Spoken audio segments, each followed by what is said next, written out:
السلام علیکم ورحمۃ اللہ وبرکاتہ۔ رب اشرح لی صدری ویسر لی امری واحلل عقدۃ من لسانی یفقہوا قولی۔ جمعہ بہترین دن۔ رسول اللہ صلی اللہ علیہ وسلم نے فرمایا، خیر یوم طلعت علیہ الشمس یوم الجمعۃ فیہ خلق آدم وفیہ ادخل الجنہ وفیہ اخرج منہا ولا تقوم الساعۃ الا فی یوم الجمعہ۔ بہترین دن جس پر سورج طلوع ہو کر چمکے جمعہ کا دن ہے۔ اسی دن آدم علیہ السلام پیدا ہوئے، اسی دن جنت میں داخل کیے گئے، اسی دن جنت سے زمین پر اتارے گئے، اور قیامت بھی جمعے کے دن قائم ہوگی۔ جمعے کی فرضیت، ارشاد باری تعالیٰ ہے، یا ایھا الذین آمنوا اذا نودی للصلاۃ من یوم الجمعۃ فاسعوا الی ذکر اللہ وذروا البیع ذالکم خیر لکم ان کنتم تعلمون۔ اے اہل ایمان، جب جمعہ کے دن نماز کے لیے آذان دی جائے تو اللہ کے ذکر اور نماز کی طرف دوڑو،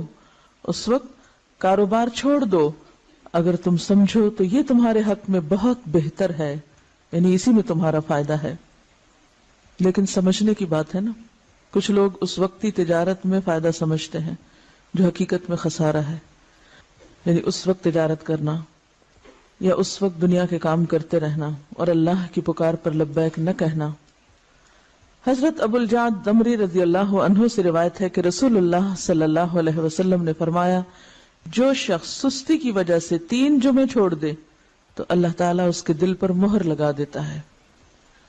آپ صلی اللہ علیہ وسلم نے فرمایا، لوگ جمعہ چھوڑنے سے باز آ جائیں ورنہ اللہ تعالیٰ ان کے دلوں پر مہر لگا دے گا، پھر وہ غافل ہو جائیں گے۔ تو اس سے پتہ چلتا ہے کہ جب انسان ایک نافرمانی کرتا ہے اور اس کے بعد توبہ نہیں کرتا اور پھر دوبارہ وہی کام کرتا ہے اور پھر سے 12 وہی کام کرتا ہے تو پھر وہ اللہ کی رحمت سے دور ہونے لگتا ہے اور ایسا بے حس ہوتا ہے کہ نیکی کا شوق بھی اور گناہوں پر کسی قسم کی فکر اور پریشانی سب ختم ہو کر رہ جاتا ہے۔ حضرت ابن مسعود سے روایت ہے کہ رسول اللہ صلی اللہ علیہ وسلم نے ان لوگوں کے گھروں کو جو جمعہ سے پیچھے رہ جاتے ہیں جلا دینے کا قصد کیا، یعنی یہ ارادہ کیا کہ ان کے گھر ہی جلا دیے جائیں۔ جمعہ کا چھوڑنا بہت بڑا گناہ ہے، اس پر شدید وعید ہے، لہذا ہر مسلمان پر جمعہ پڑھنا فرض ہے، اس میں ہرگز سستی نہیں کرنی چاہیے۔ جب خطیب ممبر پر چڑھے اور آذان ہو جائے تو سارے کاروبار حرام ہو جاتے ہیں۔ جمعہ کے متفرق مسائل۔ نمبر 1، رسول اللہ صلی اللہ علیہ وسلم نے فرمایا، جس کا اللہ اور آخرت کے دن پر ایمان ہے اس پر جمعہ فرض ہے۔ مریض، مسافر، عورت، نابالغ لڑکا اور غلام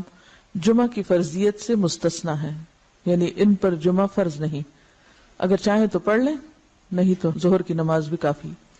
نمبر 2، نبی صلی اللہ علیہ وسلم نے فرمایا، جو شخص جمعہ کے روز خوب اچھی طرح نہائے اور پا پیادہ یعنی پیدل مسجد میں جائے، امام کے نزدیک ہو کر دل جمی سے خطبہ سنے، یعنی ادھر ادھر غفلت کے ساتھ نہیں بلکہ پوری توجہ کے ساتھ اگلی صفوں میں بیٹھ کر، اور کوئی لغو بات نہ کرے، تو اس کو ہر قدم پر 1 برس کے روزوں کا اور اس کی راتوں کے قیام کا ثواب ہوگا۔ یعنی اتنا فضیلت والا عمل ہے اگر کوئی شخص پوری توجہ اور محبت اور شوق کے ساتھ کرے۔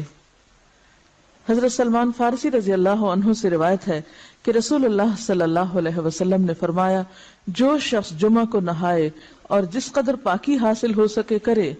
یعنی اپنے جسم کی بھی صفائی، اپنے بالوں کی، ہر چیز کی، پھر تیل یا اپنے گھر سے خوشبو لگائے جو بھی میسر ہو، یعنی تھوڑا اہتمام کے ساتھ نکلے، اور مسجد کو جائے، وہاں 2 آدمیوں کے درمیان راستہ نہ بنائے، یعنی لوگوں کی گردنیں نہ پھلانگے یا ان کو پریشان نہ کرے آگے جانے کے لیے، یعنی جہاں جگہ ملے وہیں بیٹھ جائے، پھر اپنے مقدر کی نماز پڑھے، پھر دوران خطبہ خاموش رہے، تو اس کے گزشتہ جمعہ سے لے کر اس جمعہ تک کے گناہ بخش دیے جاتے ہیں۔ اب یہاں پر گناہوں کی بخشش کس چیز کے ساتھ منسلک ہے کہ انسان اپنی ذات سے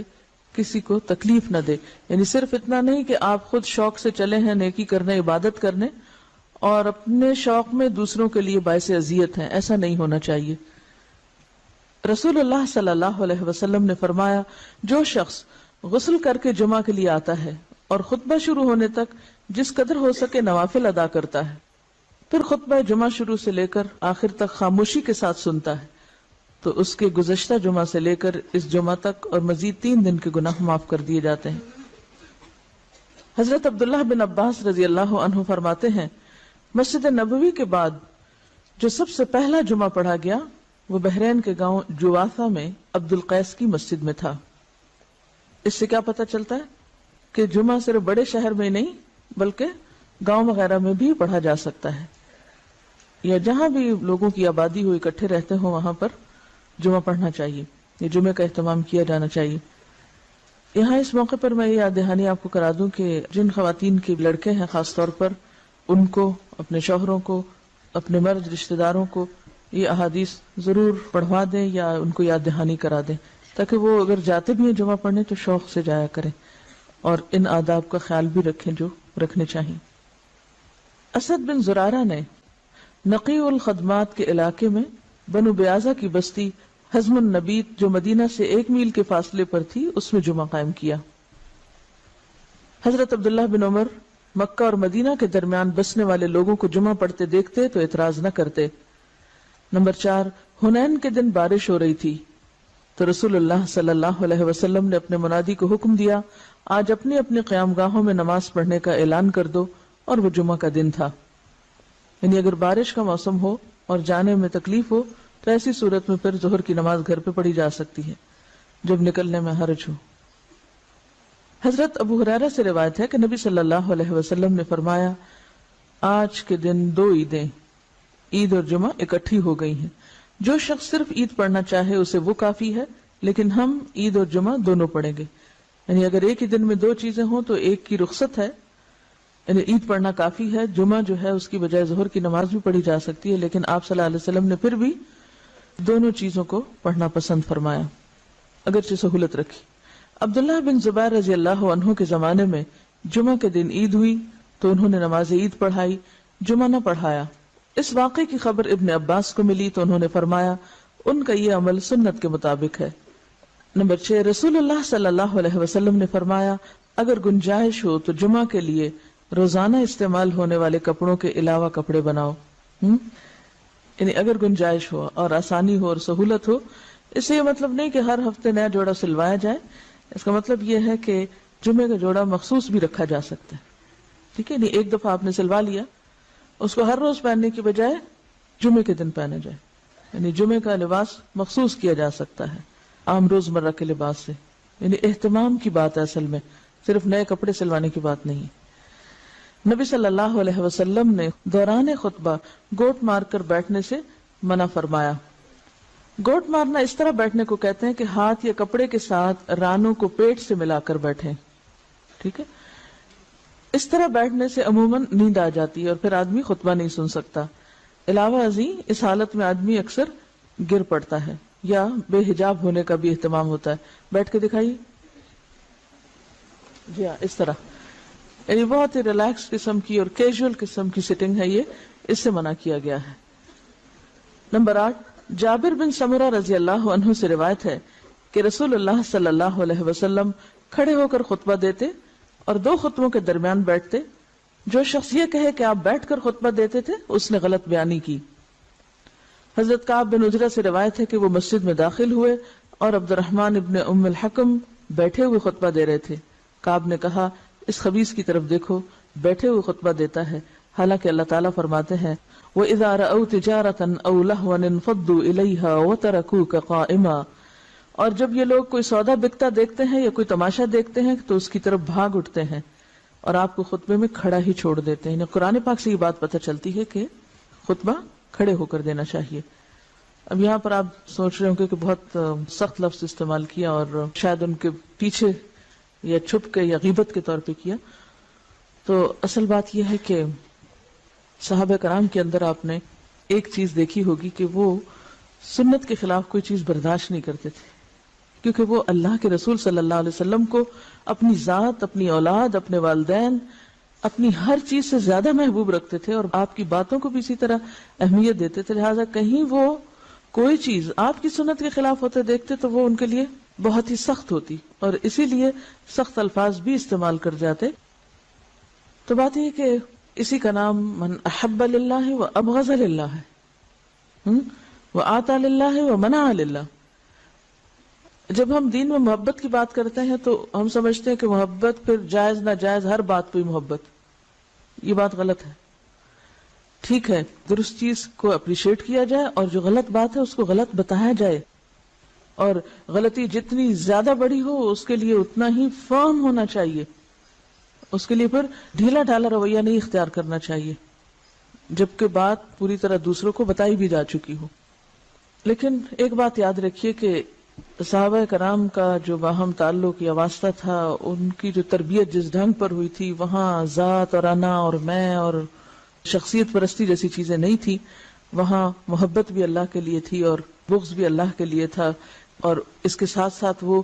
کسی چیز کو اپنی ذاتی وقار کا مسئلہ نہیں بناتے تھے، اس کو پرسنلی نہیں لیتے تھے۔ ہم کوئی چیز نہ بھی ہو تو اس کو پرسنل بنا لیتے ہیں، یعنی کوئی شخص کسی سے کچھ کہہ رہا ہو تو ہم اس کو اپنے خلاف لے لیتے ہیں، اور اپنی ذات کے بارے میں ہمیشہ بہت ہی سمپیتھیٹک اور بہت سینسٹیو اور بہت کانشیس اور بہت مہربان رہتے ہیں، اٹھتے بیٹھتے چلتے پھرتے تکلیفوں کا ذکر بھی کرتے رہتے ہیں۔ کبھی ہمیں یہ بھی سوچنا چاہیے کہ جب ہم بہت زیادہ تکلیفوں کا ذکر کرتے ہیں تو کہیں ہم اللہ تعالیٰ کا شکوہ تو نہیں کر رہے ہوتے؟ تھوڑی دیر کے لیے سوچیں، یہ مسئلہ وہ مسئلہ، یہ پریشانی وہ پریشانی، یہ بیماری وہ بیماری، یہ تکلیف وہ تکلیف، یعنی تھوڑی دیر کے لیے اس بات پر اگر غور کریں کہ ہر وقت ہماری زبان سے شکوے شکایات ہی نکلتے رہیں تو ہمیں کیا معلوم نہیں کہ ہر نقصان، ہر تکلیف، ہر بیماری اللہ کے اذن سے ہی آتی ہے، اور ہر چیز اسی کے ہاتھ میں، وہ جب چاہے۔ اللہم لا مانع لما اعطیت ولا معطی لما منعت ولا ينفع ذا الجد منک الجد۔ یعنی اگرچہ تکلیف یا بیماری یا دکھ کے اظہار کرنے میں کوئی گناہ کی بات نہیں ہے، لیکن اللہ سے محبت کے ادب کے خلاف ہے۔ جس سے آپ محبت کرتے ہیں آپ اس کی شکایتیں